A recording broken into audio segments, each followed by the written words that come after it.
Bismillahirrahmanirrahim. Assalamualaikum warahmatullahi wabarakatuh.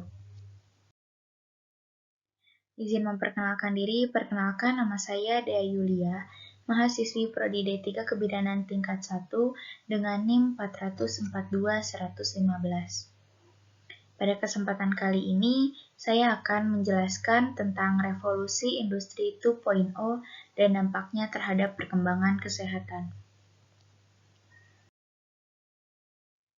Selanjutnya, materi apa saja sih yang akan kita bahas? Materi yang akan kita bahas yang pertama ada definisi dan sejarah revolusi industri 2.0, dan yang kedua ada dampak revolusi industri 2.0 terhadap perkembangan kesehatan. Definisi industri 2.0. Industri 2.0 adalah era dengan produk massal dengan tenaga listrik dalam jumlah yang sangat banyak. Selanjutnya ada sejarah revolusi industri 2.0. Revolusi industri 2.0 dimulai pada abad ke-19 melalui penemuan listrik dan jalur produksi perakitan. Henry Ford pada tahun 1863 sampai tahun 1947 mengambil ide produksi massal dari sebuah rumah jagal di Chicago. Saat melihat babi-babi digantung di ban berjalan, dan setiap tukang daging hanya melakukan sebagian tugas menyembelih hewan, Henry Ford menerapkan prinsip-prinsip ini ke dalam produksi mobil dan secara drastis mengubahnya dalam prosesnya. Sebelum satu stasiun merakit seluruh mobil, sekarang kendaraan diproduksi secara parsial di ban berjalan.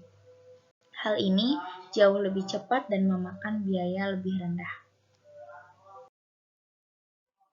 Revolusi industri 2.0 lebih terfokus pada proses produksi, seperti masalah logistik. Salah satu peran revolusi industri 2.0 yang paling terlihat adalah saat Perang Dunia Kedua atau PD2, ditandai dengan produksi kendaraan perang seperti tank, pesawat, dan senjata tempur lainnya, diproduksi secara besar-besaran. Pada awal abad ke-20, revolusi industri yang kedua ini ditandai dengan ditemukannya tenaga listrik. Pada masa ini, mobil-mobil sudah mulai diproduksi secara massal. Namun, proses produksi tersebut terkendala dengan waktu produksi. Setiap mobil harus dirakit secara bergantian di titik yang sama oleh satu orang perakit mobil. Sebagai jalan keluarnya, muncul sistem lini produksi atau assembly line. Revolusi industri 2.0 melahirkan istilah mass production, yaitu produksi massal pada industri manufaktur yang jumlahnya jauh lebih besar dibandingkan dengan menggunakan mesin uap sebelumnya. Energi listrik mendorong para ilmuwan untuk menemukan berbagai teknologi lainnya seperti lampu, mesin telegraf, dan teknologi assembly line dengan menggunakan ban berjalan atau conveyor belt, yang merupakan alat bantu pada sistem pengangkutan barang, khususnya untuk memindahkan barang dari satu tempat ke tempat yang lainnya.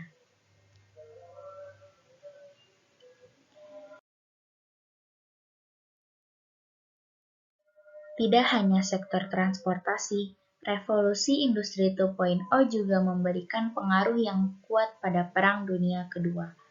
Masa-masa Perang Dunia diisi dengan mass production atau produksi massal untuk pembuatan tank, pesawat, seperti pesawat tempur, dan senjata. Revolusi industri kedua ini juga berdampak pada kondisi militer pada Perang Dunia Kedua. Ribuan tank, pesawat, dan senjata diciptakan dari pabrik-pabrik yang menggunakan lini produksi dan ban berjalan. Hal ini terjadi karena adanya produksi massal atau mass production, perubahan dari masyarakat agraris menjadi masyarakat industri boleh dibilang menjadi komplit. Nah, yang selanjutnya ada dampak revolusi industri terhadap perkembangan kesehatan. Dampak revolusi terhadap perkembangan kesehatan. Jadi, karena adanya perkembangan teknologi yang semakin canggih, maka dari itu perkembangan tersebut sangat berdampak bagi perkembangan kesehatan. Jadi apa saja sih dampak revolusi industri 2.0 terhadap perkembangan kesehatan?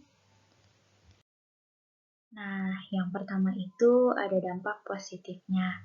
Apa saja sih dampak positifnya? Dampak positif yang pertama itu yang adanya telepon emergensi untuk kecelakaan. Karena adanya telepon emergensi untuk kecelakaan ini, sehingga dapat dilakukan tindakan secara tepat waktu dalam menyelamatkan korban. Nah, yang kedua, adanya robot di bangsal rumah sakit untuk membantu para perawat. Yang terakhir, tenaga medis dapat memberikan pelayanan terhadap publik secara online maupun digital. Selain dampak positif, ada juga dampak negatifnya. Dampak negatif yang pertama yaitu adanya efek radiasi. Nah, dari adanya efek radiasi ini, sehingga menimbulkan berbagai penyakit baru, seperti terganggunya fungsi mata, contohnya kerusakan retina katarak. Nah, dampak negatif yang kedua, adanya hal yang begitu bebas dalam mengakses teknologi. Karena adanya hal yang begitu bebas dalam mengakses teknologi, membuat perspektif masyarakat yang kadang salah. Masyarakat jadi mudah mendapatkan informasi tentang kesehatan sendiri, sehingga masyarakat bisa mendiagnosis atau mengambil keputusan sendiri. Padahal cara itu entah hal tersebut benar atau tidaknya. Nah, dampak negatif yang ketiga itu adanya efek ketergantungan yang bisa saja terjadi pada anak-anak. Teknologi akan berdampak buruk bagi fisik maupun psikisnya. Sekian, terima kasih presentasi saya kali ini. Mohon maaf bila terdapat banyak kesalahan. Saya akhiri, wabillahi taufiq wal hidayah. Wassalamualaikum warahmatullahi wabarakatuh.